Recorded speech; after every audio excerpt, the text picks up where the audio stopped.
think we got a signal lock. There we go. Okay.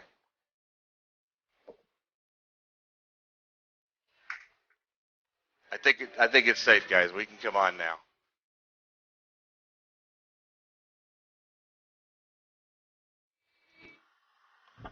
Are you sure? I think so. I think we're good. Today's August 3rd, 2024. Your pirate radio broadcast is live. Nicotine sources are found. We'll have new ones this time. Guys, I think we can get a sync. Come on in the room. Let's talk to everybody. Okay, I'm in here. I had to disguise myself because I cannot let anybody know. I know. Where I'm coming from.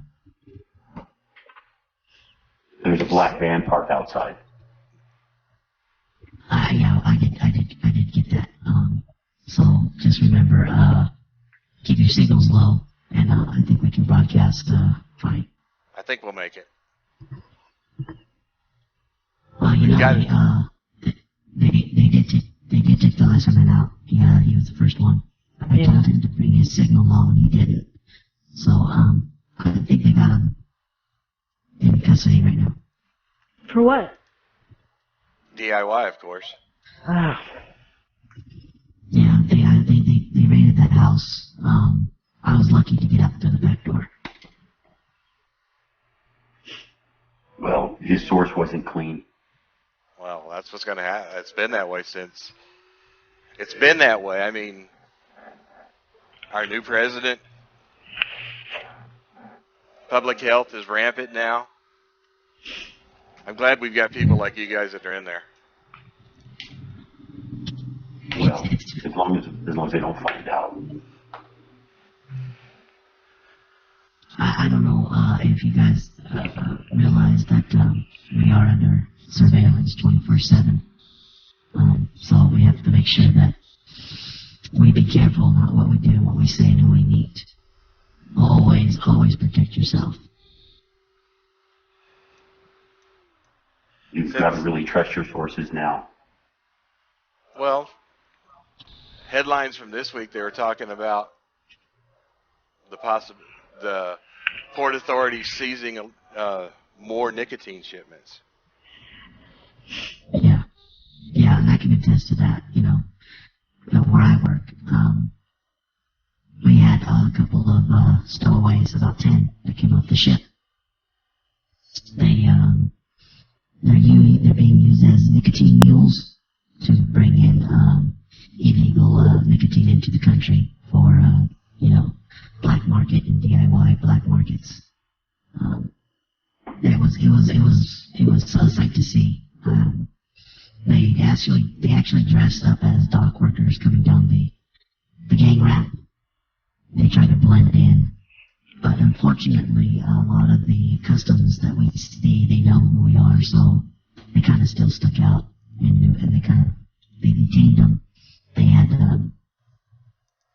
dogs go up and look for more. There was guys hiding in the big, large pipes, and it's crazy, and they seized, tons and tons of illegal nicotine shipments. And when we take containers off the ship and I drive them to the designated customs area, we are told not to look at customs in the eyeball. We are told not even to look their way. We are told just to put the container down, unhook our trucks from them, and get out of there as soon as possible. Because if we do linger, we can be arrested. So it's getting really bad out there, everybody. Can't believe the prices now. Well, yeah, when you're getting seized illegal nicotine shipments, yeah, your prices are gonna go sky high. Well, the Indians can charge whatever they want now. Everybody can. There's no supply. There was a break-in in one of our pharmacies. They were stealing whatever nicotine we had, in RT and the FDA approved methods, and I guess they're trying to purify and cook it so that they can make juice now. Well, they do go after all these DIYers right now. So I've seen a couple of they call them nicotine houses, where they come in and they rate the house for all the nicotine.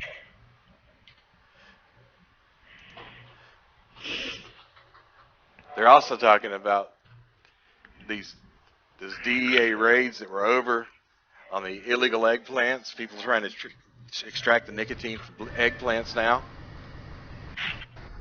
It's amazing. Yeah. Not just the eggplants, but also the tomatoes and all the other vegetables. They're being seized. Can you believe that? Vegetables being seized. It's crazy. Crazy.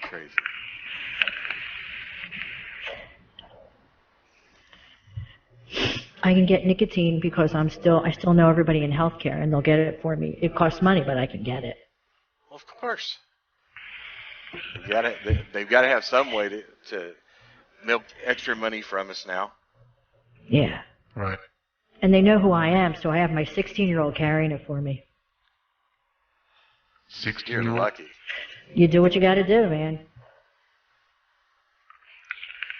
Well, I mean, when they can charge $50 for a pack of cigarettes, it's crazy. Well, there's some states now it's completely illegal for cigarettes. Yeah. Well, yeah. It's sad that with this day and age in 2024 that e-cigarettes are illegal and actually contraband, and regular sticks are legal. Actually, it's just crazy. Yeah. They're promoted now. Well, the taxes. They get tons of them.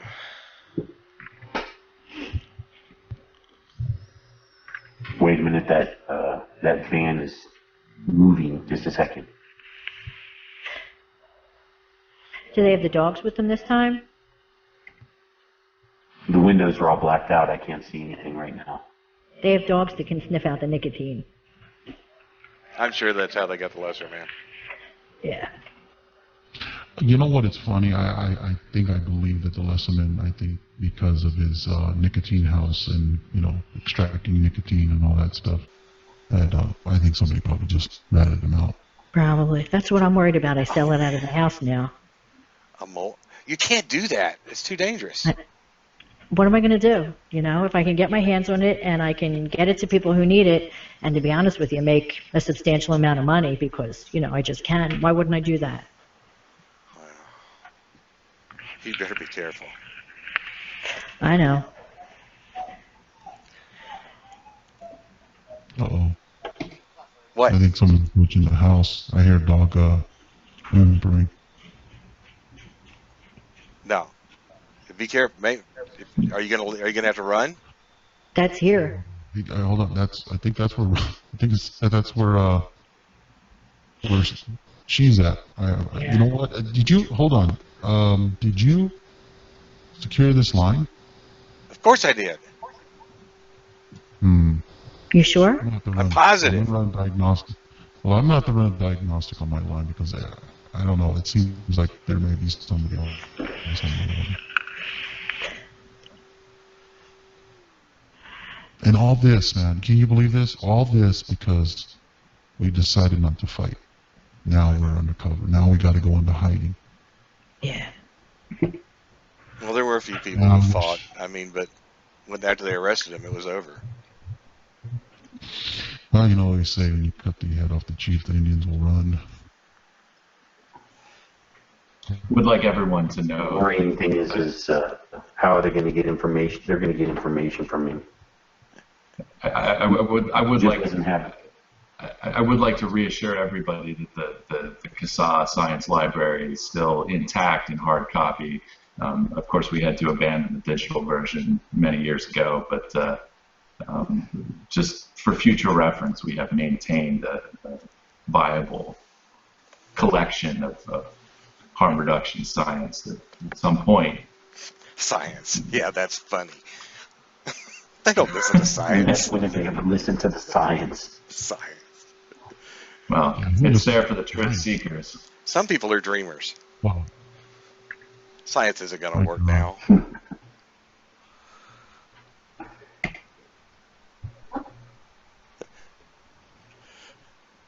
You never know. Maybe a different faction will take control with the next election, and it won't be so bad. But the damage will be done. Well, of course it will. Nicotine will be gone. They get what they want. Yeah, But I'm they're still hearing that cigarettes. I hear that Chinese suppliers are starting to get through customs a little more. I'm not sure how they're doing it, but I've been hearing good things that the Chinese are trying to get through. You know. My wife had to pay off her supervisor at work because she was slipping me some nick every once in a while. Man, I hope they don't start that mandatory testing thing. And you know what? You need to be careful with that because this guy could probably turn around and turn you guys in. So be real careful with that shit. We've got to get our stuff somewhere. It's not like it doesn't grow on trees anymore. Yeah. It's almost like it never did. Yeah, it is heresy. I finally got into I finally hacked into the chat rooms, so you guys should be getting those screens up on your secure computers right now. You should be getting the chat rooms coming up soon. So let me know if those are up. Is that the starting to dogs see again? people talking. Yeah, that's the dogs again. Yeah. I think you know what? I would secure your line, make sure that nobody's around the house. I would check that out. I'll run another diagnostic. Okay, I'm starting to see chat.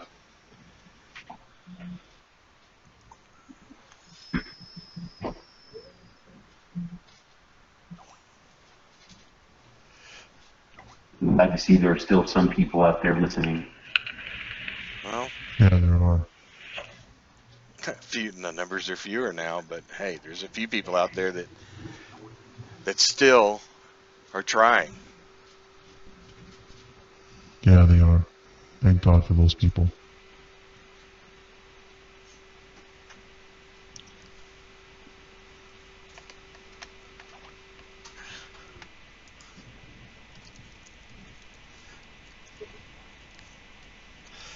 Wait just a second. Oh, what?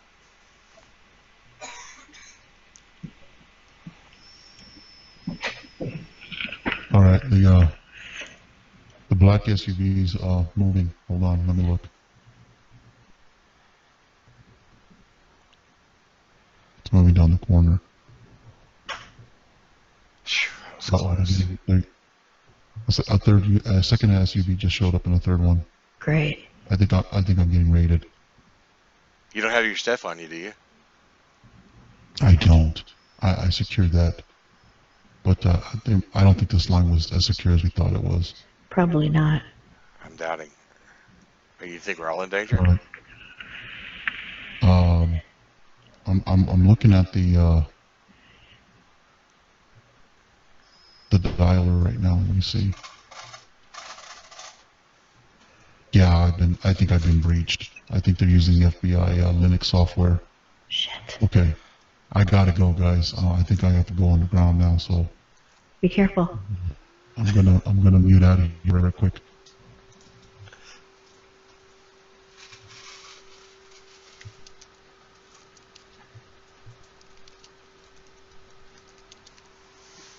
I'm back. They hit the house next door. It's too close. Well, they don't know anything about me next door, so You hope. Until Well, until they I've pay them never- off. Yeah, he'll rat you out. To save himself, he'll rat you out. You watch it. it's all right. I got a Voltol.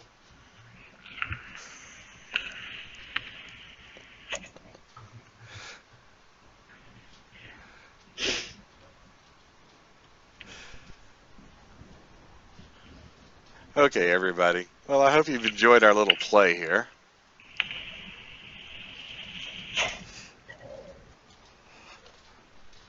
Just something to make you think a little bit. Let's see if we can actually get the real cast on. There we go. Knock, how are you doing today? I'm all right. We actually have some decent news, but it's not great news. Monk, how are you doing today? I'm doing well. How are you? And Robin, you're still bearded. I kind of like it.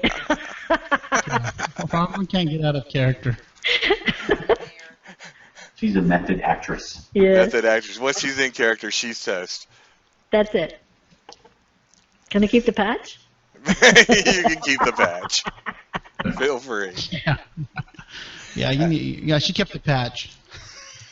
And Lesserman's having some problems with his internet today. He won't be joining us. And Alex, thank you for joining us again. Hey, Alex. I caught him Glad to mid-drink. be back. Well, we hope our little parody gave you guys a little bit of an idea of what's going on and some of the things that we're thinking about. We just want to remind everybody that today's the 3rd, and we have 5 days to get your comment in. I'm sure we'll touch on that a little bit later in the show, but just throw that out there at first so everybody knows about it. So, Knock, what do we got going on a local level? Locally, we have, we have Louisville, Colorado coming back up on September 16th, and this is the second meeting. About 2 weeks ago, some militia members actually organized a response, and the city council decided they would postpone it and spend a little bit of time with the research packets that they were provided, and it comes up again on September 16th. We have South Bend, Indiana, and that is September 14th, and this appears to be a public usage and age restriction. We need people in the Indiana area to go and bring some information to them, and maybe we can get a repeat of Louisville where they will spend a little bit of time and do some research and actually make an informed decision. Sooner, we have Holbrook, Massachusetts, and that's August 19th. And we are still waiting on the text for that, so we're just going to go with the assumption that it's a public usage ban. August 6th, we have Leominster, Massachusetts, and that's also a public usage and age restriction. Man, Massachusetts is just a hotbed right now. We have another one in Massachusetts. Right now, we don't have a specific date. We just know that it's September. And it's in North Andover. Okay. And Carlsbad, New Mexico on August 12th, and this is actually set for adoption, so that means that it's already passed and that's the date that they're going to enact it. Tempe, Arizona was on the 31st, and that went through. Right. And then we had Tupelo, Mississippi last week, and they actually were pretty responsible and put through age restriction only. You got Amherst on Monday, too. Amherst, New York. Oh. And Yes. there were some people who sent in some responses, and one of the city council has already responded. He said the response that he gave reads, just a minute, reads that, hang on, thanks for sharing your anecdotes with me. I'm glad to hear that e-cigarettes helped you stop smoking. To be clear, the aim of the resolution is not to affect existing or former smokers, but those who have not already started using tobacco products or become addicted to nicotine. Well, if that's what they put on paper before, then I probably wouldn't have had to write the letter that I did. So, just saying. Now, is that a flavor restriction too? They're feeling stuff out. They really didn't put a lot of real good guidelines as to what it is they were trying to do, but they were hinting around, trying to figure out what flavors do for initiation and stuff like that. So, Yeah, and then to Katie, I just put in the Nova chat. She was asking about the place where we can comment. There are 2 comment links that I put in. One is the detailed fourth call to action. The other is the streamlined fourth call to action. Depending upon how much data you have and how much time you have, depends on which one you'll actually want to do. And I'll put those in the other chats too.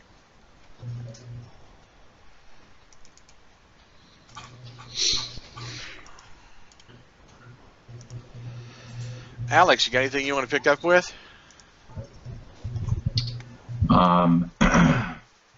Massachusetts, I know you talked about a local alert there, but we have issued a call to action for Massachusetts.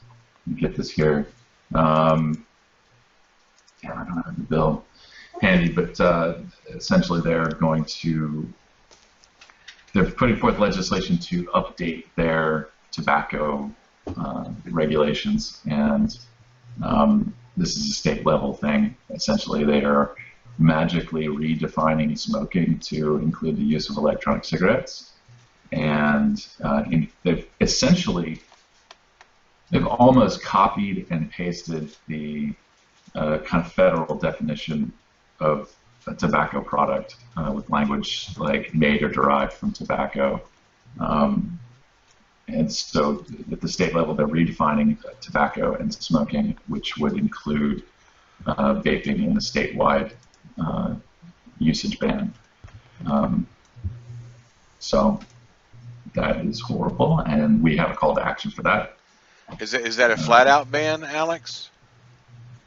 Just a usage ban. Okay. I mean, it basically treats electronic cigarettes just like combustible tobacco. Okay. Yeah.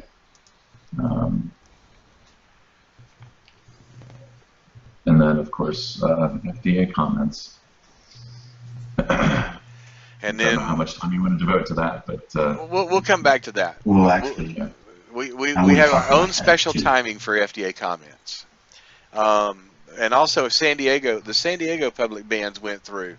And, you know, we covered the video on that on the Vaping Militia channel, and those people who came forward and spoke, they were pretty clear and concise, and I thought that our side did a pretty good job, but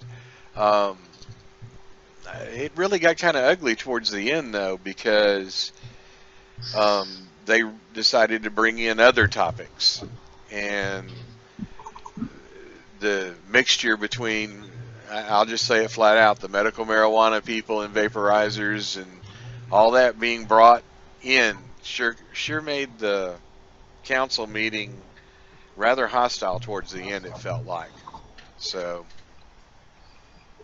something we have to keep an eye on. That is sad when they have to mix the two and they have to use those tactics to get the councils, I don't know, frightened or afraid or whatever they felt, just so they can pass a law against this stuff. Well, Or no ordinance. it's the parade. Well, scary nicotine's not enough when it comes to the children, so let's throw drugs at the children too and see if we can make everybody scared. I hate to say it in such a abrupt manner, but that's really what it looked like to me.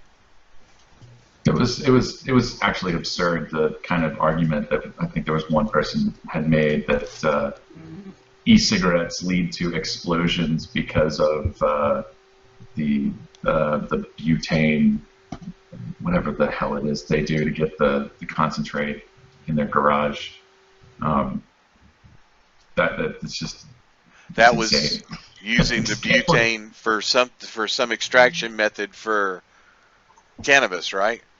Right. Yeah. And then because of electronic cigarettes, people's houses were exploding because of extracting THC concentrated butane. Whatever that process. I'm not sure. I'm not sure, but I think hamburger may also be in that category. They need to ban hamburger because those people might brown hamburger before when they go to eat before they extract the butane. I mean, I can draw a correlation too. Yeah. Well, and even if it's got some high fat content in it, it could drop down into the fire and flare up too.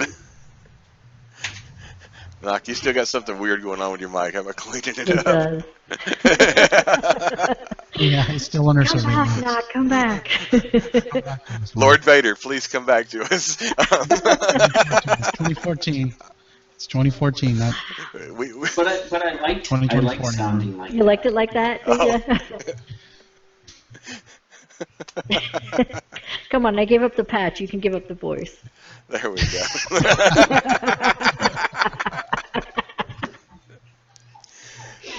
Does that Well, sound more human now? Oh yeah, much more. And we're hoping that everybody understood the parody that we put on. Yes, we went to some pretty far extremes, and that trying to get people to start thinking. And if you really haven't had a chance to put your head around what's going on, hopefully something we said either it strikes you as absurd enough that you need to do something about it, or hopefully it scares the living hell out of you and you decide to do something about it. Either way, that's the mission that we were on there.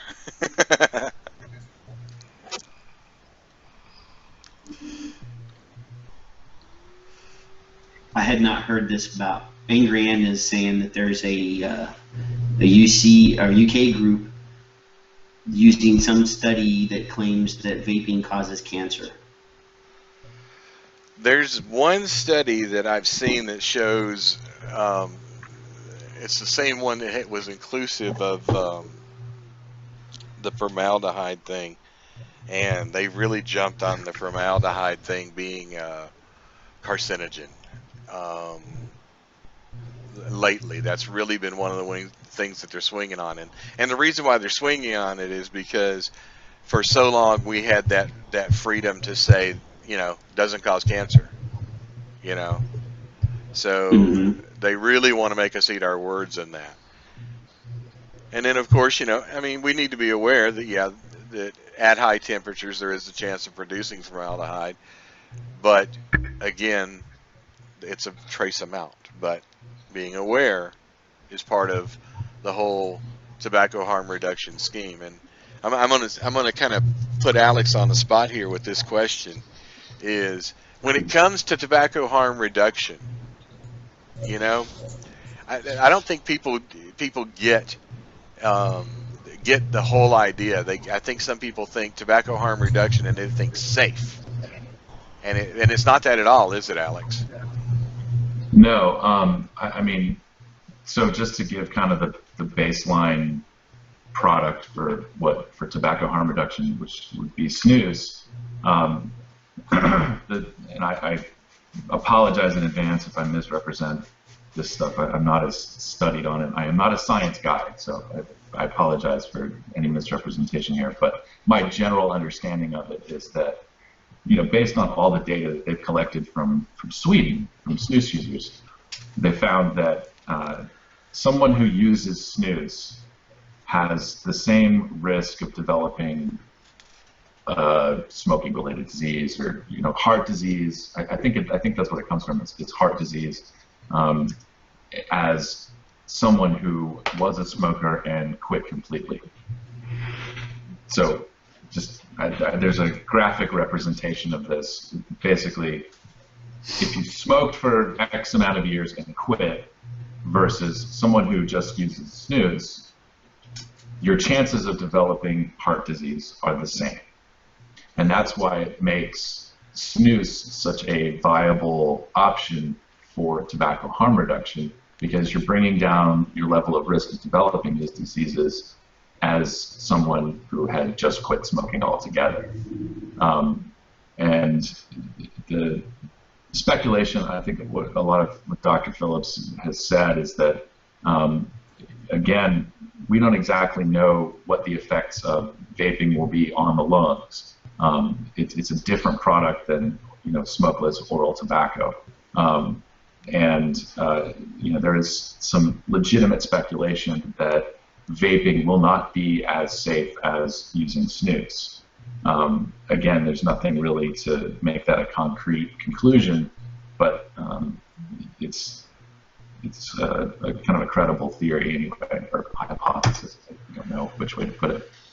And then again, I saw somebody who posted up a study in another group. This is just in the initial stages, so there's nothing concrete conclusions here, but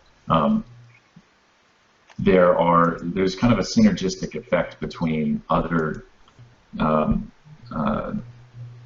compounds found in tobacco with nicotine. Yep.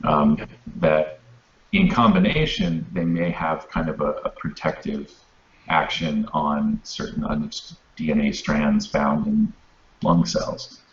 This particular study was done on liver cells. So again, not a concrete kind of conclusion there. But with vaping, with just vaping straight nicotine, you don't get that synergistic effect. So there is a potential for risk there, which again we might find down the line that vaping is slightly more risky than something like snus. Well, I think one of the things that a lot of people don't understand is when they say that when you go to that, we might find, if this doesn't stay as a viable mainstream product, that might find is a complete dead end. Yeah, I mean, at the end of the day, might, and we don't know, and all this kind of that whole drumbeat that's not enough to inform policy. Right. We do know enough at this point that these products should be, they should be promoting this stuff. I mean, that's kind of a no-brainer. But to your original question, the notion of safe is not not applicable to anything. I mean, there is no consumer product out there that anyone can actually call safe. There are levels of risk associated with everything, and certainly that applies to nicotine and tobacco. So I'm going to throw a crazy analogy in a moment. A bicycle, isn't it a safe mode of transportation? Wouldn't you consider safe? It's safer than taking a motorcycle, I guess. There we go. Statistically speaking. But people still wear helmets. Go figure. Sometimes, yeah. I mean, yes, they should. I think Monk dropped out on us. He'll be back. So, I mean, that's just one of the things that a lot of people in the recent thing have been trying to go to the word safe, and again, not the best place to represent the product. It's safer. It's like saying that it's water vapor. It's not water vapor. It is a vapor, but it's not water vapor. And even saying it's like water vapor opens up the door for people to say it's not water vapor. And one of the things I've tried to use whenever I write something is safer. It's demonstrably safer than smoking. But absolute safe is not a reality for anything, and I think people really need to understand that. And of course, they, the antis, will take any opportunity to distort your words. Oh yeah. I think people really need to be kind of hyper aware of that. And I'm going to partially get up on my soapbox, I guess, here, but feel free. There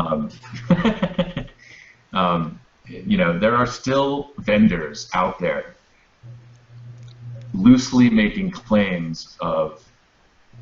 It's not even so much that they're making claims, but offering even kind of nicotine step down type programs, even informally. I think people need to understand that you're making a health claim, you're making some sort of therapeutic claim, and that's it's really it is kind of amazing to me that we're still talking about this. That type of activity has been illegal since the Sotera decision. There's nothing new about that, yet people still kind of attempt to market these products in a way that resembles some sort of step-down program or some sort of therapy. But what's funny is we're still seeing articles with quotes from politicians saying, using that as an excuse for the regulations. Oh, well, we need to stop these businesses from making these claims. It's almost like they don't even know what already is in place. Yeah. Yeah, I don't know how much of that is intentional and how much of it is actual ignorance. I would kind of lean on the side of ignorance because, a lot of times these people they still, they still think that that something like this is the only product on the market. Yeah, the Cigalite. So it's not surprising that they wouldn't know about the ruling. Well, the other thing too is, and I think people sometimes get confused because they hear us make health claims, and again, one of the issues in that is this is an experiential statement that we're making as a consumer. We have nothing to lose. We have nothing at risk to say that what our position is on how it's affected us. And you can't speak for somebody else. You can speak for yourself, though. Yeah. Yeah, and there's nothing illegal about that in any way, shape, or form. Yeah, I think there was some. I don't know if we talked about this last week or not, but we can rehash it. It's okay. There is a comment on the docket. There was a doctor that kind of went through and searched through some vendor sites and so on, and he referred to a comment section, kind of the review section on a vendor site, and consumers had made comments to the effect of, "I use this product and I quit smoking. Thank you for e-cigs." And I'm not exactly sure what the legality of a vendor putting user reviews on their site that happen to make a therapeutic claim. There's, again, possibly a gray area there. Yeah, you mean vendors hosting a venue where personal stories can be told, right? Well, if they're doing a review of a juice and they say, I love this juice, and thank God for vaping because this has helped me quit smoking. Yeah, okay, I see what you're saying.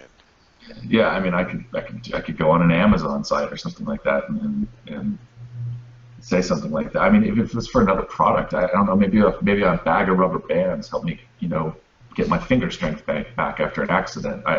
Is that then a therapeutic claim about that rubber band?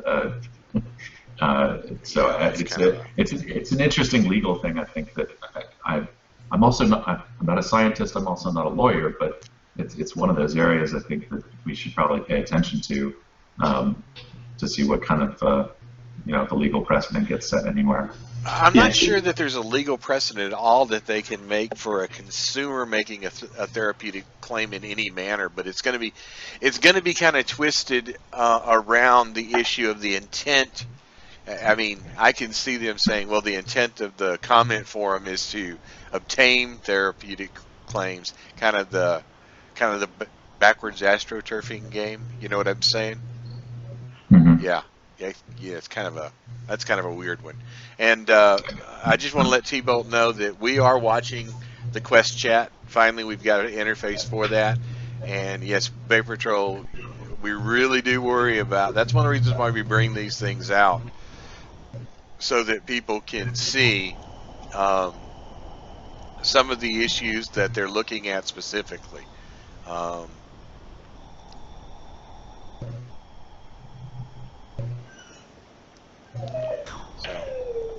And by the way, we do. If you have any comments you want to put in chats, feel free. Feel free to put something in there, and we'll try to we'll definitely try to grab it and bring it into the show. To tell you the truth, we're a little light on content today. We'll just tell you straight out, simply because there's just not that much going on. I mean, the big items are a handful of local items, and the 8th. D-Day for comments. The 8th is important. At some point, we're going to discuss that. Yeah, I was just kind of going into some general things that I know a lot of people were really confused on the issue with the Sotero decision and how it really impacts us. And I know Alex is pretty versed on it. He's seen a couple of, not as much as he wants to be. No. And I've got some good understanding of it too. So. I would actually that just kind of reminded me something about Massachusetts. Go ahead. The wording in this law, and this is something that I was a little bit concerned about when the FDA issued their proposed regs, was that they're providing legislatures with a definition, and it's we all know that lawmakers are somewhat lazy when it comes to actually writing these things. So copy and paste is absolutely an option. The definition in the bill in Massachusetts, let me just try to get the exact quote here. Tobacco product includes any component, part, or accessory of a tobacco product. So see that possibly laying the groundwork for taxation next year. Whatever it is, Massachusetts is kind of, we've had this back and forth of what would be covered under the FDA regs. Does it battery tubes, atomizers, and so on. But Massachusetts has left this vague enough that, to me, this sounds like, this definition doesn't leave that kind of room for interpretation. And if I were to look at this as a judge or somebody, I would say that, yeah, even the tongs that you use for your hookah coals, that's an accessory. That goes all the way back. The one that I remember was the cigar cutter. You're trying to figure out if a cigar cutter was a tobacco device. Right. Yeah. Mm-hmm. Yeah. I mean, this doesn't really leave any exemption for that. So yeah, I'm sure a cigar cutter might be considered an accessory. I agree. I really think that it's not going to matter in the long run whether the nicotine is derived from a tobacco or if it's derived from somewhere else. They're going to go after the nicotine. I mean, it's vague enough, and we still have very little guidance on whether zero nic is still going to be regulated. There's still some people that are saying that it is, and some people that are saying that it isn't, and until these final rules come down and they say what's going to be,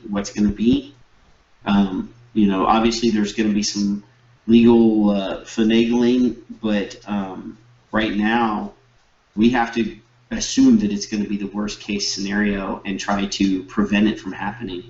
New Jersey Devil, we will get to that question in just a minute about the timing and what's going to happen next. I just want to stay on this little area right here because there's some things that I wanted to mention. There was one of the things that I saw that kind of surprised me about a debate about tobacco flavors being considered tobacco. Did you see that one, Alex? No, where was that? Someone was trying to represent that a tobacco flavored liquid could be considered tobacco because the intention is to substitute for tobacco. That one's a new one that was thrown at me. Oh. I think my default is that even, we had this discussion when New York City was proposing to go after flavors, and I mean, is tobacco flavoring even going to be around, whether it's a tobacco product or not? If they go after flavors, well, most of your tobacco flavors are flavors. Well, And, you know, I've had some tobaccos that taste sweet. I've had some that taste like alcohol. I only have one tobacco that I feel tastes like tobacco, and it doesn't taste like a cigarette. So it's, you know, depends on how far they want to push it. The comment in still, chat with is, the let's zero remember mix they stuff, tried to but- regulate the size of a soda, so how far are they going to push it? Yeah, fucking New York. Exactly. But yeah, I mean, even like what Nog was saying with the zero nic stuff, I would be. I don't know so much about the candy cigarette. What went into? I mean, you can't buy candy cigarettes anymore, can you? Well, I think they considered that an initiation tool, So there so you that's go. how they got rid of it. Well, I actually, there are a couple of places where you can get them in nostalgia candy stores and things like that, but they're not widely available anymore. Cigars too, the bubblegum ones I've seen. Okay. So yeah, I would look to see, you know, how that got treated, and that's certainly, I think, something that would be applicable to zero nicotine stuff. It's still, I'm sure you're still gonna have to get zero nicotine behind the counter, you know. Oh, I have no doubt about that. It's gonna get moved behind the counter, and Yeah. you know, I laugh because personally I've not tasted hardly any liquids that got close to even a tobacco taste for me individually. I mean, they all have nice caramel tones and nice vanilla tones, and maybe sometimes you know, a nut tone in there, but you know, it's not tobacco. It's a mix of stuff that kind of simulates it. So Yeah, like I said, the closest one that I've found has kind of a tea flavor to it. It's a very leafy flavor. I don't know if I'd let you try it. It's 36 milligrams. So I don't know if you'd like it. I don't think I'd have any hair left after I tried it. Wow. Wow. That'll just put hair on your chest. Actually, I have a couple that I really like that are tobacco flavors. But no, they don't taste like a cigarette for sure. They taste more like pipe tobaccos to me. I think I'll stay on my bakeries and sweets. Yep. I don't need it. Cigar. Me too. I enjoy it. It's got. I do need something frequently that's just going to punch me in the face. So I have my high nicotine in my tobacco flavor, and it's a good move for me.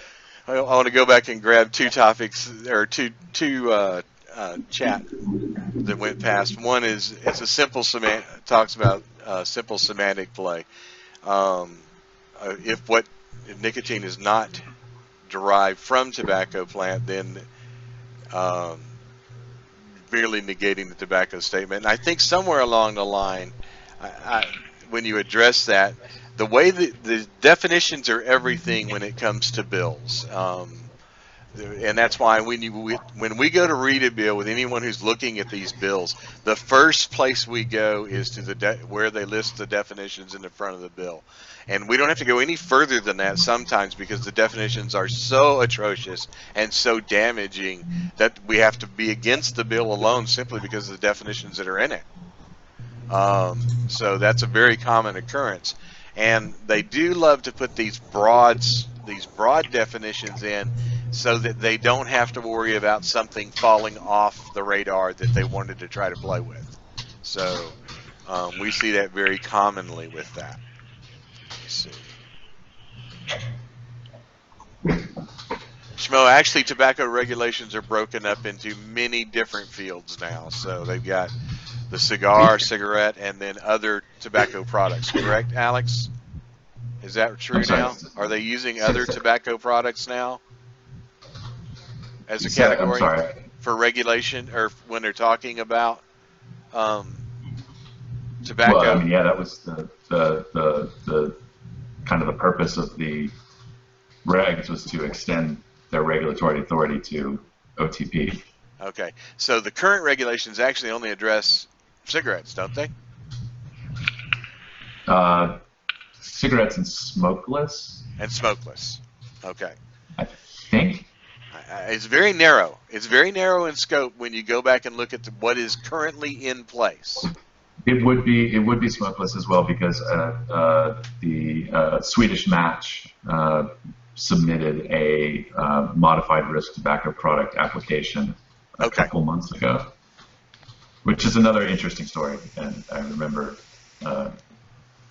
Carl Phillips had tweeted or posted something that probably the most important e-cig story of that particular week was about smokeless tobacco, and that is the Swedish Match application, which, by the way, if people think a modified risk tobacco product is a viable route for e-cig manufacturers to go, just to give you an idea of how big that application was, stand up your sheets of paper, and that covers 30 feet of shelf space. 30 feet of shelf space for one product. Yep. Wow. Wow. That's mind-boggling. That's mind-boggling. Wow. So I'm trying to find a comment here. Here, I'm going to put a tracking number into chats.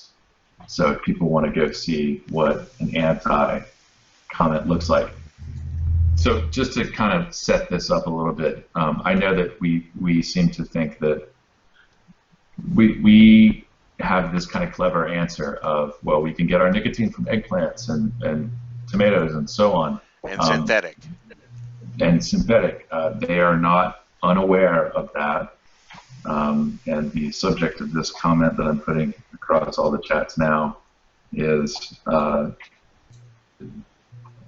on a second. Let me read the title here. God damn it, I have too many windows open. One of the taglines that I grabbed from this was, escaping FDA regulation by use of non-tobacco source nicotine, an evasion pathway the FDA needs to recognize and inhibit. So they're not unaware of this, and, you know. No. I don't think there's very many. I don't think there's very many sneaky ways around this. It's going to be a head-on, in the trenches fight the entire way. It's just that simple. Well, I mean, I just think that they're gonna do whatever it is they need to do, and I think they're going fully, full blown on the nicotine, and God knows they could go as far as to require anybody that possesses it to own a license to possess for manufacturer, like they do other things that are controlled or restricted substances. And if you take possession of a shipment and you don't have a license, they could make it a felony. Yeah. I'm going to cover one quick little question, and then I'm going to preface this by throwing this so Alex and Nock both have a chance to think about it. Is what's next after the 8th is going to be the question after I cover what I'm going to. Okay. So gives you a chance to get your heads together. Shot in the Jaw is asking, what is the malicious stance on regulation? Completely against it, some needy or whatever. I want to preface that with something that I think everybody probably should know. We're just a bunch of vapors. I'm just going to throw that out there. So we come from all different types of walks of lives. Some of us are employed in the medical field. Some of us I came out of the .com world. We've got people out of retail. We've got an individual who's a longshoreman. We've got an individual who's actually a medically disabled truck driver. So I'm not saying that we're by means any professionals to make this decision. But in general, when we discuss what's going on, we feel that there are some some regulation that needs to be done, and that regulation could be done by the industry itself, but the industry has to get together. They have to get on the same page, and they have to be doing the same stuff, like child-proof caps, proper labeling, things like that. We by no means are any expert to be able to pull an entire list of regulations out and say this is what everybody should do. But we just think it's kind of some common sense stuff that can be done at the retail level, plain and simple. So, with that, let's kind of go to the other question. Was someone was asking what after August 8th, what to expect. So, Knock, you want to jump in first? Well, I mean, after the deadline, that is not the D date that we are, expecting. It's the day that they're going to stop accepting public comment, and the day they actually sit down and start reading the comments and developing their future regulatory scheme. The thing is, we won't be able to do anything until they've come out with their complete, list of what they're going to try to do.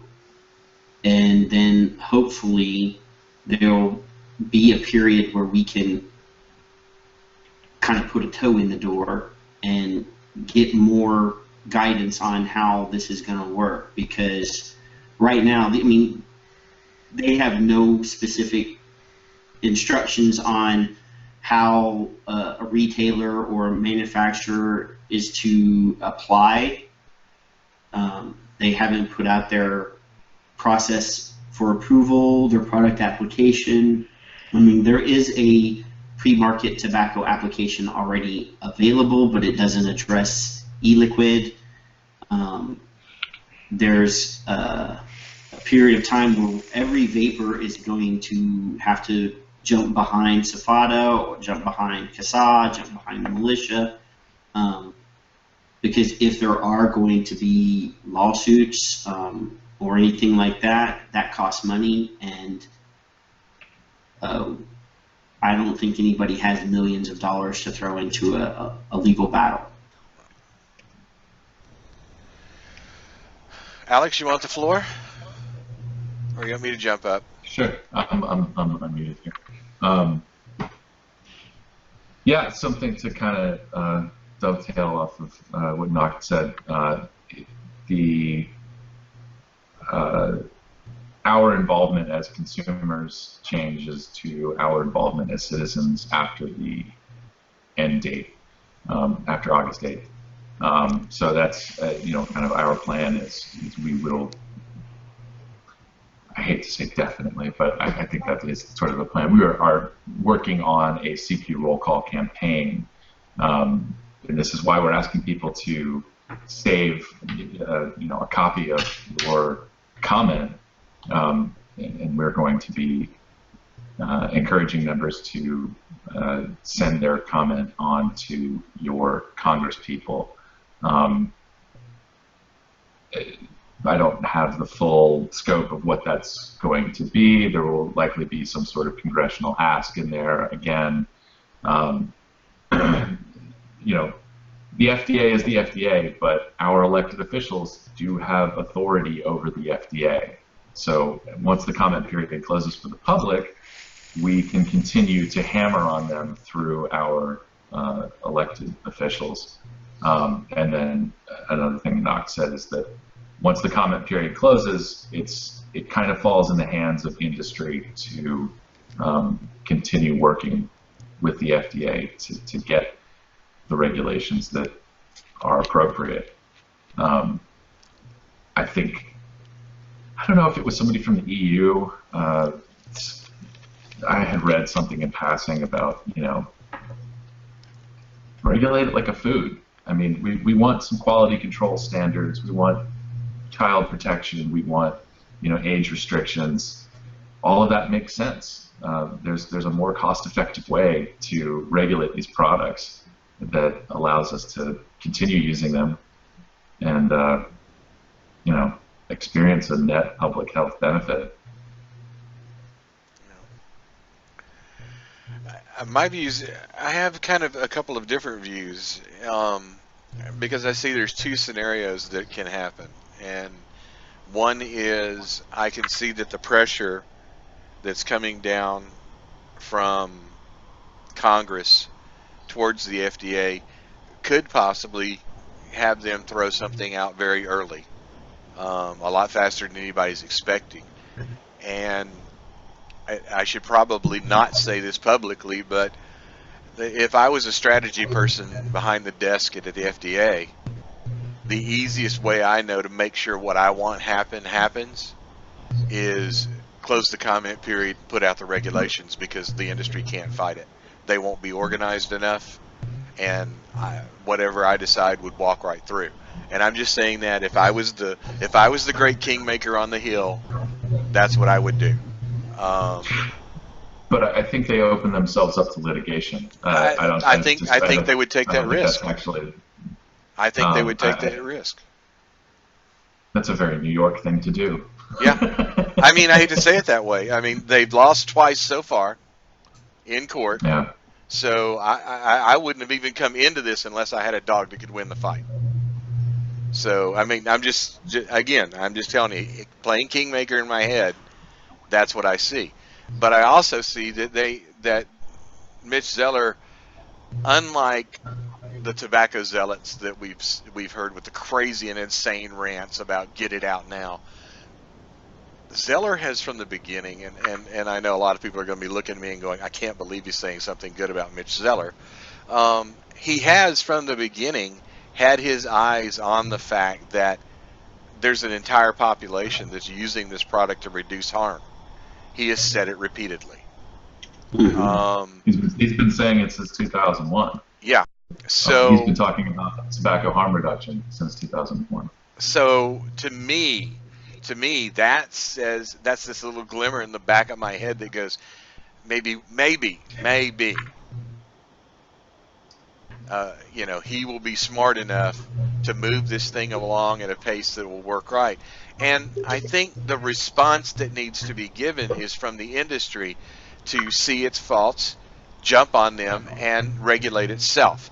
And if they get to the point where they roll out a piece of paper from the FDA and the industry can look at them and go, hey, we're already there. We're doing it.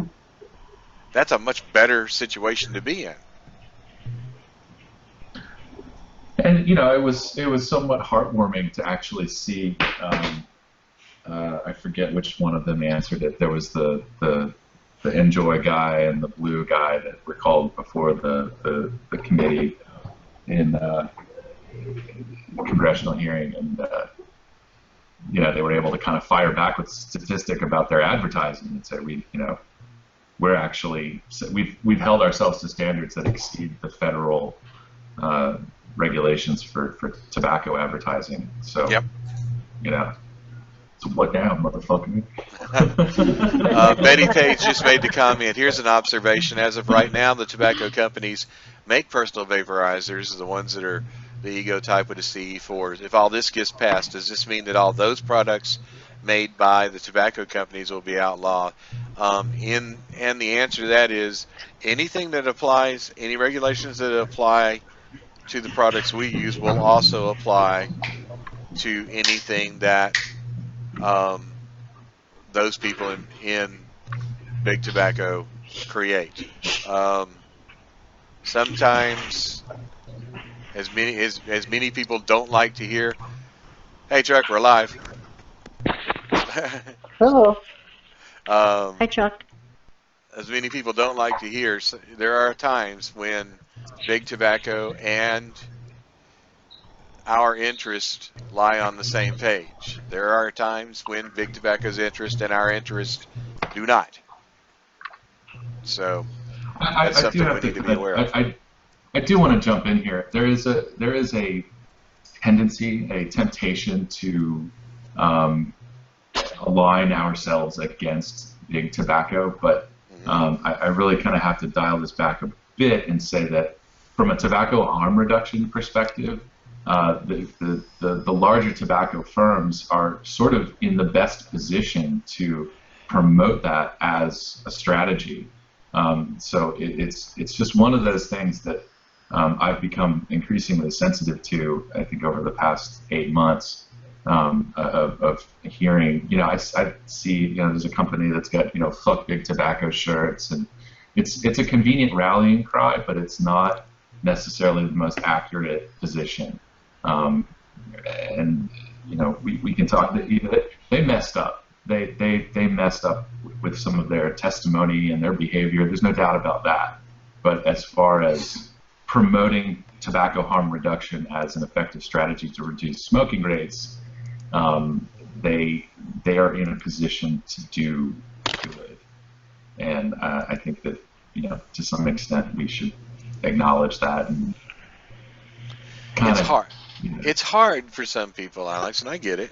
I mean, Yeah. I get it. I'm one of those people who I begrudgingly give them the 32 years of relationship I had with them. I mean, kind of like my ex-wife. Anyway, but I just want to say that it's hard to make that to step across the aisle there and go, well, they're on the right track now, because everybody has that feeling that, oh, they're on the right track, but what are they doing? What is their game plan? How are they going to, and you'll hear lots of crazy, to quote someone from earlier in the week, tinfoil hat ideas about what they'll add to the juice that'll make it more addictive and such and such and such. So. Yeah, I thought that initially as well. I think, I had my own blog when I first started vaping, and my first reaction was, I don't want to see, the larger tobacco companies in control of this product, because I don't feel I can trust them, and I certainly don't blame anybody for that perspective. And yeah, at the end of the day, they're business people. That's we're going to, some of the taxes that we're going to see rolling across the country, they're going to be proposed by R.J. Reynolds and Altria, and it is absolutely a calculated business move in order to equalize the playing field. Yep. For the products, which to some extent that's kind of legal. I mean, it's crappy, but it's just something we're gonna do what we can to kind of fight them on it. And one of the scarier things, and we do hear it frequently, because Alex, you and I spend enough time in these bills, and we know there's a certain how do I say it? A certain wording which keys us to the source of the bill. The way that it's written sometimes indicates to us who wrote it, or I haven't actually picked up on that. Oh, to me, that seems like a bit of magic. Yeah, there you can see it in some of the legislation. When you see the wording, you go, oh, I've seen this exact style of phrase right here. Can I guess what it is? Yeah, go ahead. Is it vapor products? That's one of the keys. In there? Yeah, that's one of the keys. Because the most ignorant ones are, of course, New Jersey's own electronic smoking device. Yeah. Fucking hell. So, Angry Ant's talking about the substantial equivalency path for approval. Oh, God, that's such a crazy topic. And the reason why it's crazy is the problem is case alpha.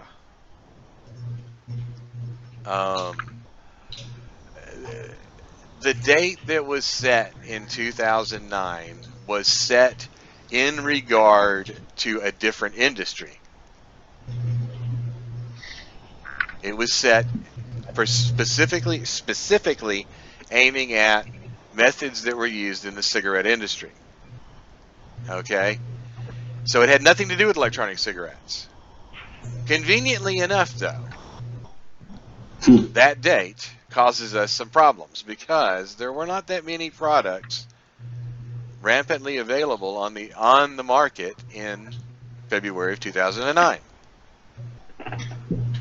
Isn't it? It's February 2007. 2007. That's right. I'm sorry. And I have It's a- from the I Tobacco have a- Act of 2009. I have a question, and you'll have to forgive my ignorance. Sure. Was Enjoy on the market before that date? I'm not in their sure. in their current form with the squishy tip and everything that makes it. I'm feel not and look sure. like There's. a I cigarette. know there was some There have questions been some about. product upgrades from 2007, but they can possibly get that product approved because it's not a substantial change from the product that they offer in 2007. But they would still have to go through the substantial equivalency pathway. Yes. They would still have to Right. pay for that application. Yes. Yeah. And then there's also some It issues didn't of the automatically patents. grandfather. Right. Because there Did were. we lose Joe Did you lose me? for a second? For a Okay. second, yeah. Okay, 'cause, one of the problems is the patents, and there are a number of patents that were purchased that were prior, but the question is not on the patent date. The question is, was the product to market? And that gets kind of crazy. That's where it gets kind of crazy.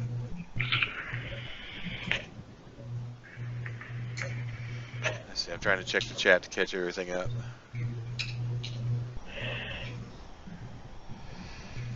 Would they spend advertising dollars just to switch smokers to vapors? Oh, that's a good question. Shot in the Jaw's asking, do you think that they would just spend advertising dollars to switch smokers to vapors, being that they already have the smokers' money?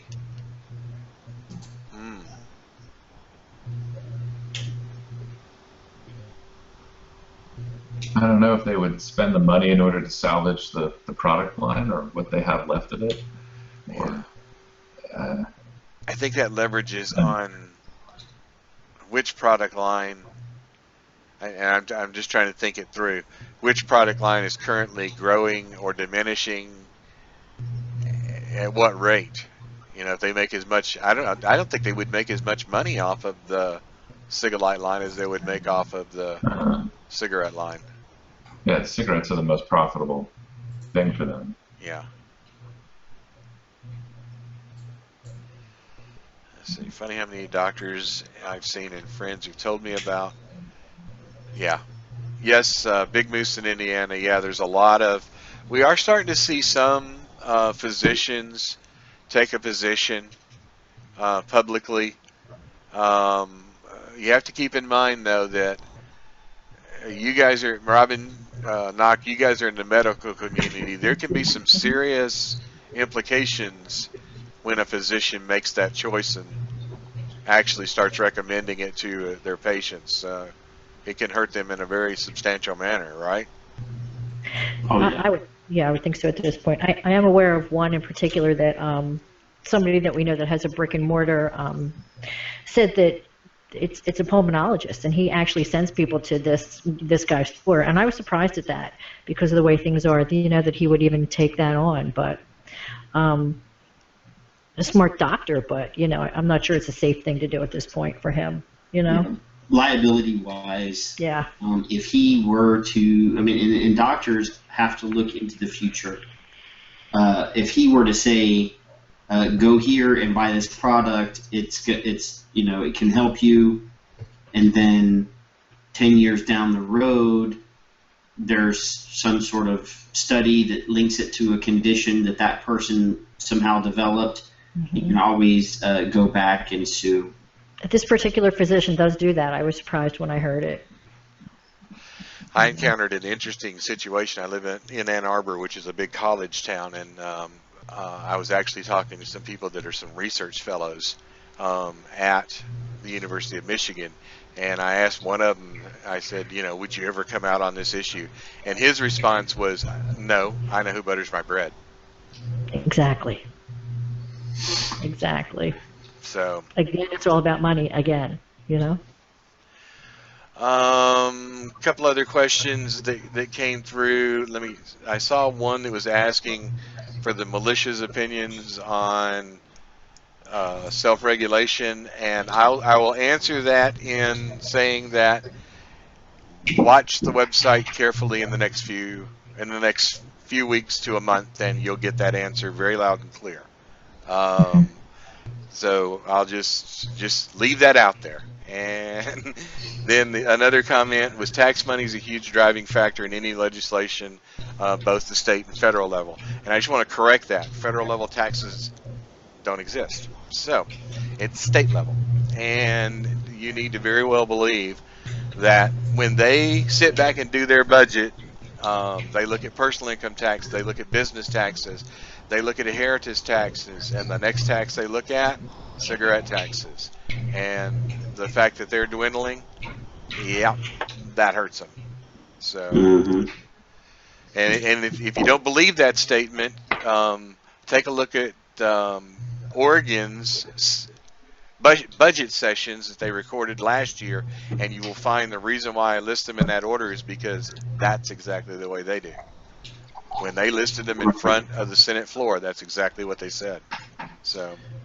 And, you know, the other day we had the Attorney General of Arizona come out and say that e-cigs could not be treated as cigarettes using the existing Arizona smoke-free laws. And he specifically says in his statement is, and they can't be taxed as a cigarette either.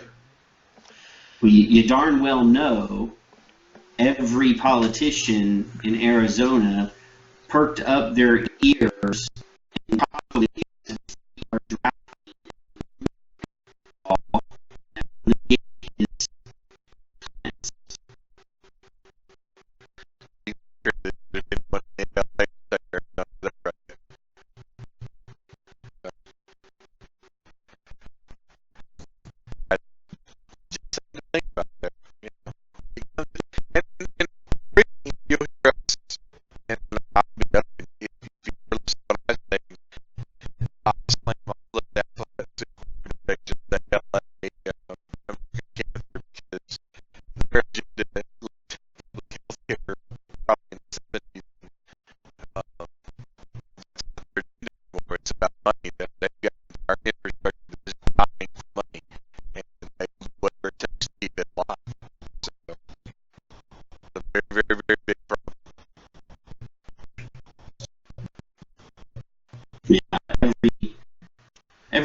Alphabet soups get money either directly or indirectly from tobacco taxes and the Master Tobacco Settlement. So they said they're having audio issues.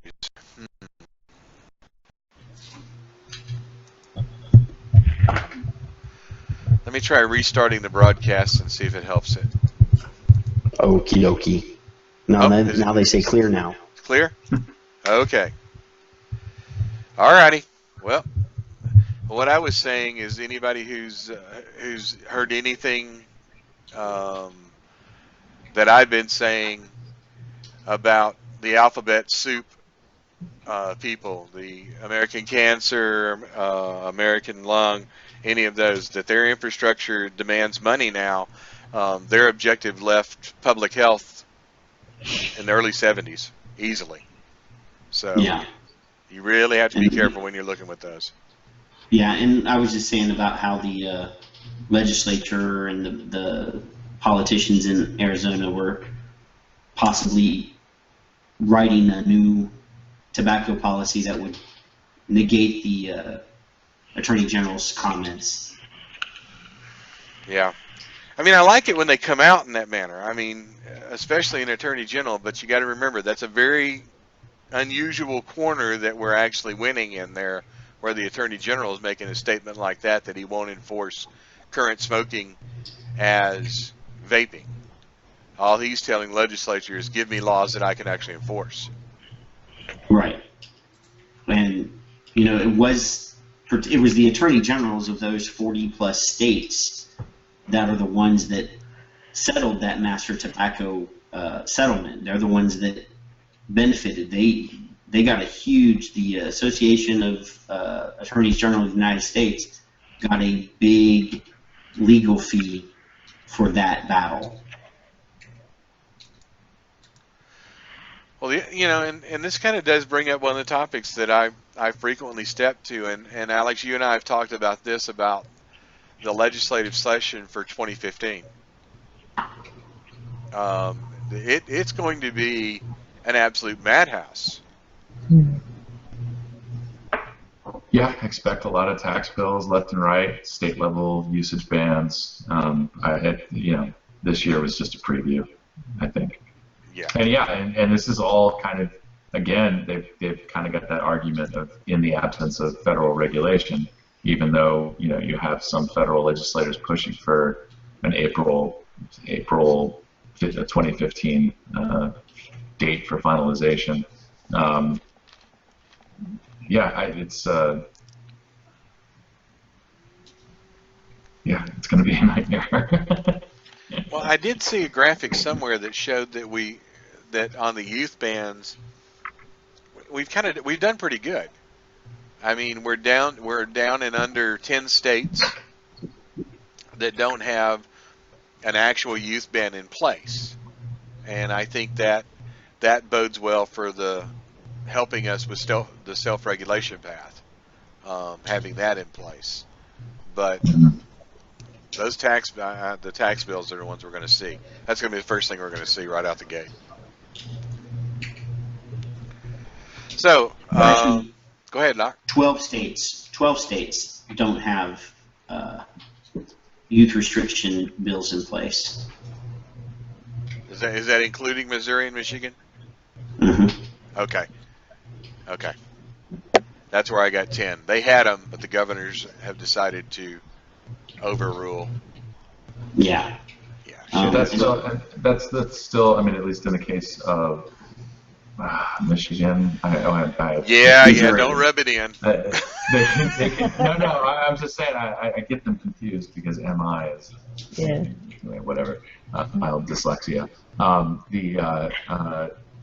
The bill can still go back to the legislature, and the legislature can overrule the governor's veto. Yeah, that's Missouri can do that. Missouri, okay. Yeah, so all hope not lost at least in Missouri. But I mean, when you have the alphabet soup whispering into these governors' ears, even if a bill passes so well supported in both parties to for the ALA and ACS to just sabotage it, it's crazy. Well, Nixon himself is charter member, so that's all I got to say. I'm going to paraphrase what Angry At put in the room right quick. He says it's an unpopular comment. He's saying that he thinks changes need to be made. Self-regulation is not being practiced by and large. And like I said, I'm going to paraphrase it because I don't think that is an unpopular comment, Angry Ant. Understand that the very concept that you are promoting is the concept that the militia has promoted from the beginning, that businesses should be doing those things which show safe and responsible e-liquid and selling to the right age groups, and battery safety and device safety, and what did I forget, Knock? Did I forget any key item? Yes, I did. Battery safety, labeling practices. Labeling practices. Yeah, labeling. And participation in advocacy. And we believe that all of those things are what a diligent and smart business is doing. And there's a simple statement that we made as we first formed is you as a vapor should only support those businesses that support you. Bottom line. If they are not holding their own, if it's mislabeled, if it's not capped right, set it down on a counter and tell them why you're not buying it. Sooner or later, they'll change their methods, and you can buy their juice or buy their whatever it is because they're now participating the right way. If they don't care about advocacy, walk out. suddenly they'll go, "Why are you leaving?" Because I care about advocacy. As a consumer, you can make some serious impact on this industry. And don't worry about any feedback or anything negative from that. I mean, let's think about it. What vendor in his right mind is going, "I can't believe my customers are walking out because I don't have childproof caps"? Okay, there's 2 bottles in my hand, and there is a minor difference. I'm not, I'm definitely trying to cover up the labels. I'm not calling anybody out right now. But this little change right here makes a world of difference. Well, you know what? You've got the old one and a new one from that company, right? Actually, no. Well, yes. Yes. Well, I know he wouldn't mind us saying it. But when you have a company that is willfully decided that they are going to best practice, standards, childproof caps, is such a minor thing. But if you take that bullet away from the ants and say, "Hey, we're already doing that," that's one less thing that's going to hit them when these regulations are finalized and released. Because there's going to be more than just that. Smo, I love that answer. And Elf, I don't see it through,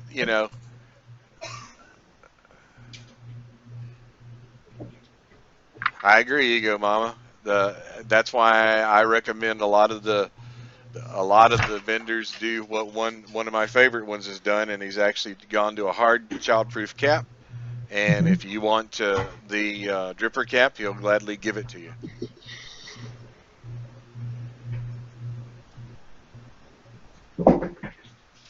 I haven't been able to do these yet. Angry Ant's been. Hey, there we go. Mine are in the other room. Ha. It doesn't matter if the caps suck or not, Shotton. It's a philosophical. What's the word I want? We're doing it to remove. I mean, obviously, if you have a child, they're probably better at getting this open than you are. Yeah. And for those of you who may be wondering, yeah, we're only looking at 5 different chat rooms, so occasionally I'll forget to reread the comment.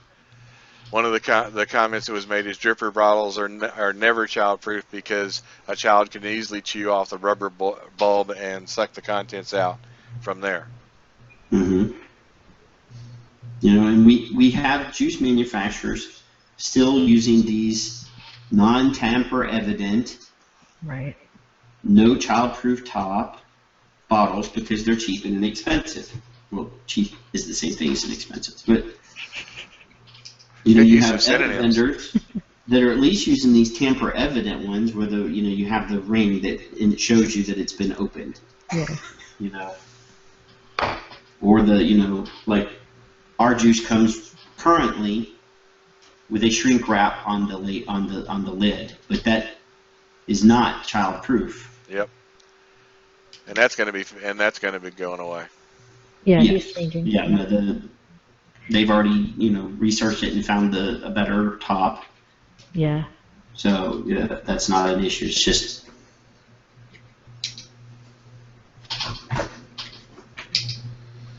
but the argument that we're self-regulating, no, it's not.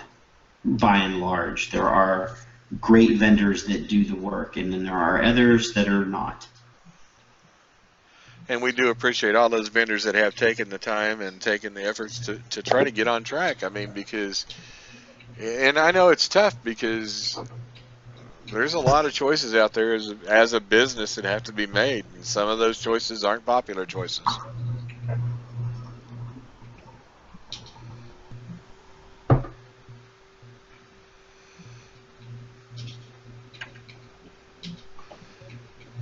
Well, I mean, no. Cigarettes are not childproof, and I'm a perfect example. When I was 12 years old, I smoked my first cigarette, and it was from my dad's cigarettes.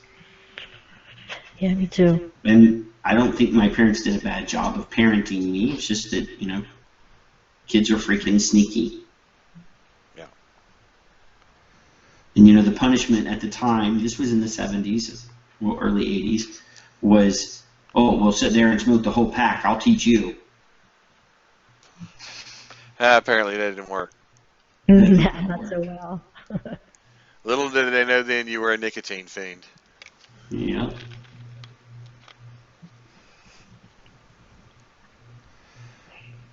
No, I had a couple things. It's probably Go ahead, Alex. just rehashing everything. I mean, it probably shouldn't be much of a surprise that there are, you know, unscrupulous vendors out there. There are guys selling this stuff that don't even vape. I mean, they may not have even been smokers. They're the equivalent of, you know, T-shirt salesmen at the ball game. They're just there to make a buck. Yep. And that's everywhere. And you know, unfortunately, the new consumer kind of falls prey to that, and that's in any industry, honestly. You know, Dr. Oz just got the shit kicked out of him for selling supplements and endorsing, you know, bullshit. You know, even my dad, a former smoker, he's been using NRT for 6 or 7 years now. He, you know, his son is a vaping advocate, and he still responded to one of those spam emails, you know, try free sample, try our free kit, and ended up spending over $100 on some crappy, you know, Cigalike product. Wow. You know, Wow. when he told me that, I was like, Dad, what the fuck? You know, like, just I'm sorry. call me. I will help you. Wow. But you know, he's good at just chewing gum, so I'm not in a rush to. Take that man an ego and just put it in his house, please. I feel like now I have to, you know, actually be there to demonstrate it for him.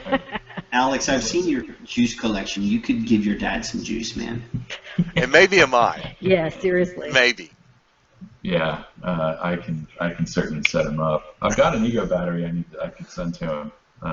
Have you got a spare CE4 sitting around? You know what? Give me his address. I have an iTaste DV. I'll send it. Cheap bastard. Wow. Oh no, I'm not being Scroogey here. I just, you know, I'm a bit concerned about sending him over. I'm a bit concerned about overwhelming him with, you know, like that's his first decision was to respond to an email. Yeah, I've got the 134 sitting around. That might be a little much. Sending that. You're a big nasty. I can send him this monster bottle of juice. Well, there you go. Somebody can send me a big nasty if they want. I wouldn't complain. But Go ahead, you know, Alex. Wait, where were we at? Alex was going down one road, and we sidetracked him. Hang on. we've diverged. I was just chiming in. I think that's. I think I spoke my bit. So I have a question in regards to the regulations.gov website. Currently, it says that there are 62,433 comments, and that is for the entire deeming proposed regs, right? Yes. Now they're saying that there are 56,149 comments. That's excluding the supporting documents and the primary documents and so forth and so on. So right now it says there's 56,149. Now if you go in there, and because a lot of these are, you know, cookie cutter responses from a website for cigars. And if you do a term search for cigar, it says as of right now there are 49,579 comments for cigar. Yeah. Now there may or may not be a handful or more than a handful of comments in there that are e-cig related that have the word cigar in them somewhere. Mm-hmm. But I did this search last night, and I typed in, cigar, I did cigarette, I did electronic cigarette, and sadly, it looks like to me the number of comments that are e-cigarette centric is very low. Yeah, I think I had searched that last weekend, and I came up with under 200. Wow. I am kind of curious about all of these cigar things. I mean, obviously it's very one-sided, and I'm sure that thousands of them start the same way. It's very much a form letter. They all basically say the same thing. I would not be surprised to see those tens of thousands of cigar comments be reduced to one. So the term electronic cigarette brings up about 1,205 comments. That's an improvement. And this is kind of where I'm going to get up on my soapbox. We have 4,700 members of the militia. CASA has something like 10,000 members. Oh, we have over 25,000 active members. Okay, 25,000 active members. I'm pretty sure that every member of the militia is a member of CASA. And if you're not, go friggin' join today. It's an order. Go. Damn. But anyway, there should be at least, say 5,000 members are busy. There should still be 20,000 comments. Well, I just got mine back from the editor, Knock. I had to send it out to an editor. I had it professionally edited and sent back to me so that I could submit it, okay? Well, maybe not professional. Well, yeah, she's a professional. We have till Friday night at midnight. I'll hit submit. 11:59. Yeah. Yeah, I still have some cleaning up to do on mine, and I'll get it out. I actually just started writing mine this week. And Alex, Ooh. I don't feel quite as bad. At least mine's in final draft. Yeah, this is Well, ready. it's we made it easy for everybody, so it should only take a day. Sorry, Knock, you were saying something. No, I was going to say CASA is asking for people to keep their comment number. They're going to track that somehow. Yeah, and when you submit a comment, you get a tracking number. I forget now. I did submit the request for extension, and I forget how that comes to you. But you will receive a tracking number at some point after you submit your comment. Copy that. Keep it safe. That's how we can reference your comment, and also you're keeping a copy of it in a Word file, whatever format you want to use, something digitally saved for you to copy and paste into a CQ roll call campaign later. And I did just put in the streamlined, basically click your way through, send a comment, link in chat that will allow you to just get a comment up there. And then I will also put in the little bit more lengthy process, the fourth call to action, which, if you've been watching our show, I would like to think that you would probably, that this one would be more fitting to your style. It allows you to add basically 4 topic paragraphs that would be part of your comment, and they're fairly easy to do. Yeah, Vaping Bear just put in his tracking number in the militia channel. I invite people to go to the website and find one of the comments that you're gonna have to read a couple, because some of them are not going to be good, and some of them are going to be great. And if you have trouble writing it, you can always look at what somebody else wrote. Mm-hmm. Actually, I'm curious, Vaping Bear, when did you submit your comment?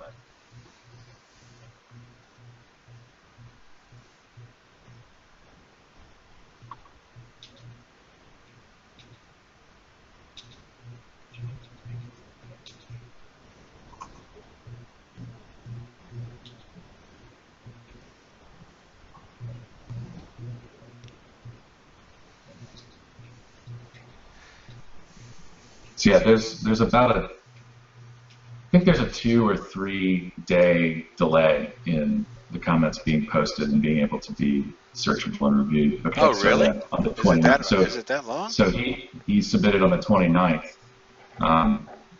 So yeah, there's 4 or 5 days. And it's and his comment's still not searchable. So it could take a week or so for your comment to be searchable. That's the thing about this. You were talking about the Kingmaker and so on. Dropping the regs immediately after the comment period closes. It's just not. I don't think it's physically possible for them to. I sure hope not. No, they're going to have to read. I sure hope not, because I play chess to win, so that's just the way it goes. Yeah. So, Betty, I put the link to the militia Facebook. That doesn't cost anything to join. We have way more Facebook members than we do paid supporting members, and everything that we do is available and free on the Facebook page. Good. We're looking at about 17 minutes, 18 minutes left in the show. Nock, did you have anything else that you wanted to talk about tonight? Well, just quickly, there was a new review released last week. It's a published review by the Journal of Addiction. It was funded by the National Institute of Health, and essentially this one document goes through and compares data from about 80 different scientific studies that have been conducted, and basically this one, if you only had enough time to put one document in your arsenal for your comment period, or your comment for the comment period, or if you ever needed to go and represent vapors in a city council or anything like that, it will be available on our website, and it is going to be hosted on our Facebook when we can get it up there. But it is the most conclusive and all-encompassing review that's been done to date, and it takes every piece of data that has been done up until like February of this year. I really think that everybody should take time to read it, because it does make vaping look really good. I'm glad to see some of these summary type articles coming out that kind of gives a better 30,000 foot view of what's going on. It's about 8 pages of data. There's 3 pages of sources, and it goes through everything from chemistry to inhalation studies to air quality studies. It's the entire package. There's one quote that I love that's in here. It's use of electronic cigarettes by people who don't smoke is very rare. Furthermore, there is no evidence to support arguments that e-cigarettes are a gateway to smoking tobacco. That one statement negates about 50% of the argument against us. Yeah, Angry Ant, that's a very good point. City council meetings are the heart of our fight at the moment. In fact, our greatest danger at the moment is at the local and the state level, because let's face it, what's happening at federal level now is kind of on it's on a set path. Once the 8th closes, it'll be somewhere in the next year before they'll have something to hit us in the face with. But we're going to be dealing with state and local on a continuous basis,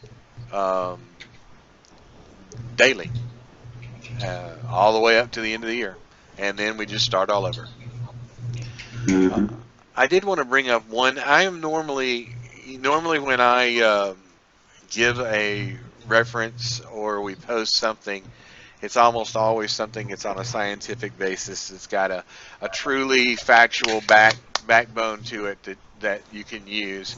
And I did want to point your attention to a blog article, an opinion piece that was written by a young lady in Oklahoma from Unclouded Thinking. It's the view from the wife of a person who has switched to e-cigarettes. It's about their journey, and this young lady is an amazing young lady. I've met her personally, and I think the fact that she's coming out and the style of support that she's given those people in our industry says a lot for her personal character, and it says a lot for how much an impact that made on that entire family's life. And I really, every once in a while, it's something that we need to remember, that this is a personal journey for many people. And you know, I really do appreciate the fact that she took the time to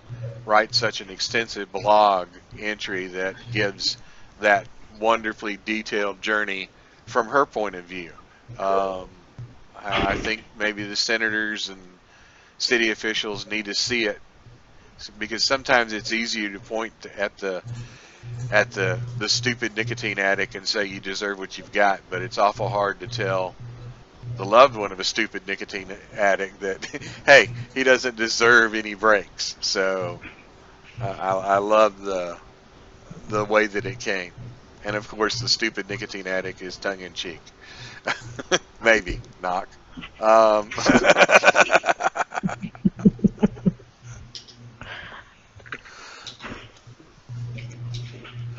righty. Robin, do you have anything you want to bring to the table?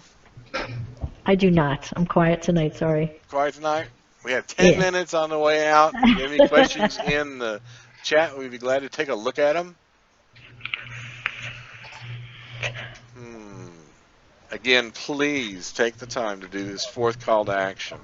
Something that you need to do. It's your last, in theory, it is your last shot at this until you have to throw money at somebody to talk to a lawyer about doing it. So. Yeah, that's the other shoe. Yeah. Is the money. No, well, if that font doesn't make things look fat, it just makes it a little lopsided. So it's just the way it is.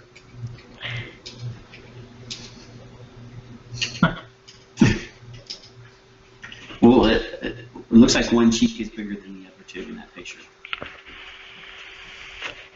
Yep, Elf, exactly. The path is legislation, regulation, then litigation. Perfect. That is what we are preparing for. Mm-hmm. Oh. And someone Schmo. challenged it. Yeah, I see it. And the question is, so you asked for it, so what is the answer to all our problems? Well, the answer to all our problems is we have to work together. At this point, it's the only thing that we can do to forward what we're doing. Is we need to all get on the same page. We need all the advocacy groups need to be working in concert. And I did actually, let me bring that topic up right quick.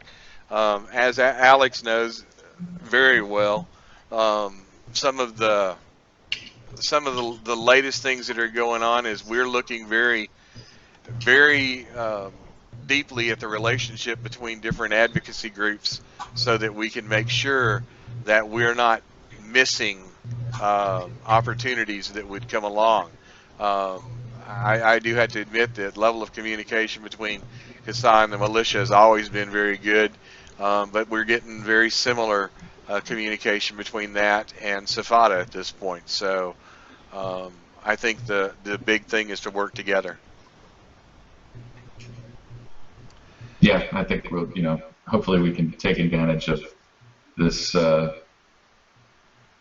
I don't even want to say breather, but the next few months, it's a light. It's going to be light. Obviously, the discussion there is keeping people active and engaged, but it does give us an opportunity as the separate advocacy groups to kind of come together and make sure that we're being as effective as we can. Well, you bring up a really good point, Alex, and that's one of the things that we've been talking about is it's gotten kind of scary lately because there are so many areas where nothing's going on, where the legislation session's ended, and the only thing the Vapors had to do is wake up long enough here in August to throw a comment in to the FDA, and then everything's done until at least mid-January when the new session opens up again, right? Right. Really, I can't. I just don't understand how people can say they have nothing to do, because there is so much going on all over the United States that we can be involved with on a daily basis with the fight. There's no reason that anyone should go to sleep. Yeah, these fucked up legislation is going to be coming to a city council near you. So. Yep. So I'm going to take a minute, and I'm posting a link to a blog that we wrote a while back. Yeah. This was actually from May. Yep. And I still think that everything in there is just as true now as it was then. Because this was, just a little bit after the the proposed deeming regs were released. And I think people should read this again. Yeah, we wrote that 3 days after they were released.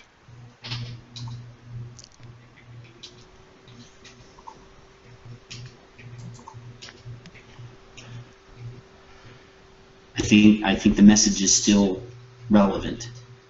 Yeah.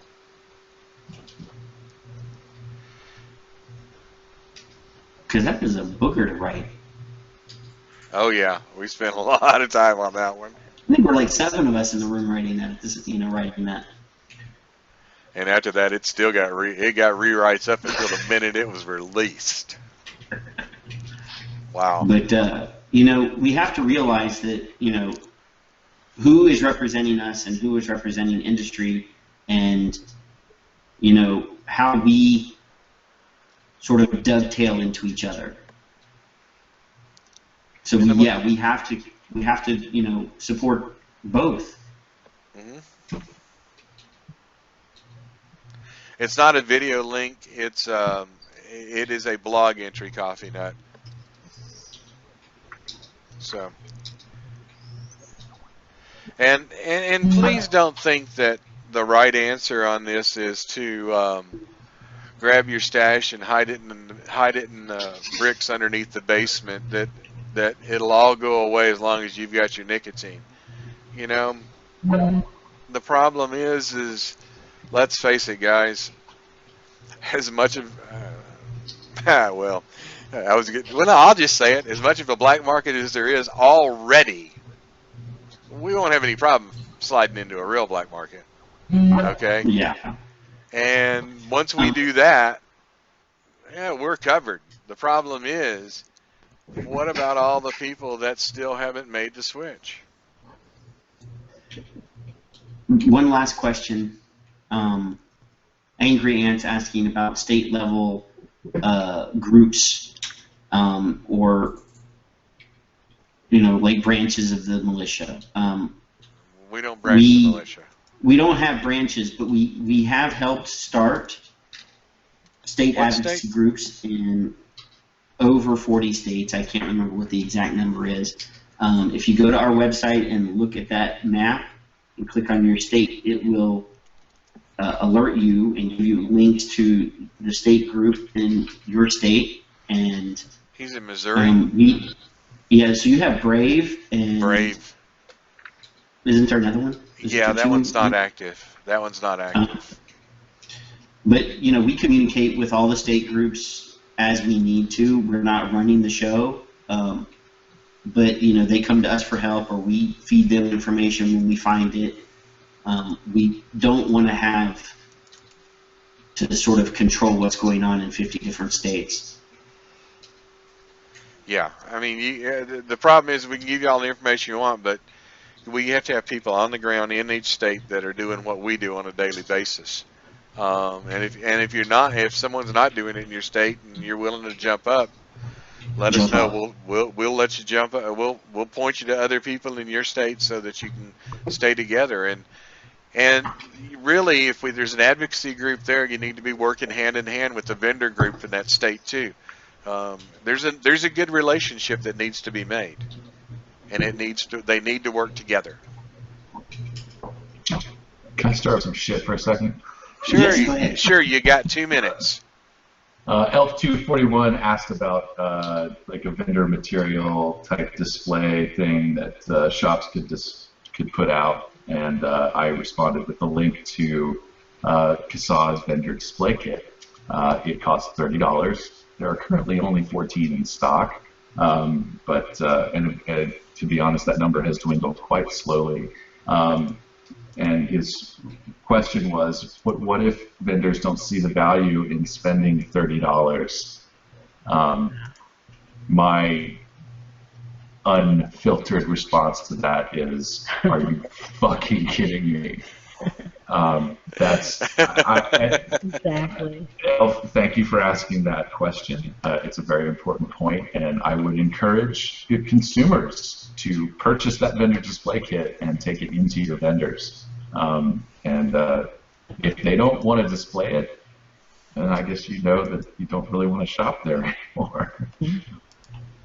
Do they see the value in spending $10 million to maybe get a product approved by the FDA? Yeah. Jim is actually going to be available less, I guess.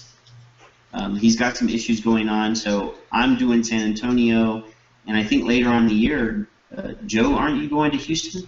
Yeah, I'll be in Houston for